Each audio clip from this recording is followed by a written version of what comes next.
in each stage of the 30 days of fasting. Stage 1. During the first couple of days of fasting, both blood sugar level and blood pressure drop. The body starts the cleansing process, and the first few days are the hardest as they are usually accompanied with headaches, dizziness, nausea, and intense hunger. Stage 2. During the second stage, the body becomes accustomed to the fasting schedule and the digestive system is able to rest.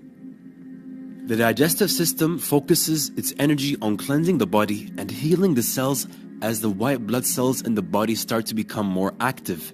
During this stage, the organs start their repair process as well. Stage 3. By the third stage, energy levels will have increased, your mind is able to concentrate better, and an overall feeling of wellness overtakes you. During fasting, the body's healing process becomes a lot more efficient, and so the body repairs any damaged cells during this stage. During this stage, the colon, liver, kidney, lungs, and skin are detoxing by eliminating toxins. Stage 4. During the last 10 days of fasting in Ramadan, the body has become accustomed to the fasting process. Your body becomes more energetic and you experience improved memory and concentration.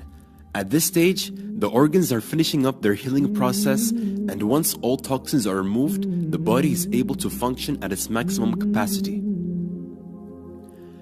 These are just some of the physical benefits of fasting that will take place within the body. But the spiritual benefits this month are far greater than anything mentioned here. شمعة لمماتي يا رب دعاتي تقبلها عطول رمضان ده رحمة من ربنا نعمة.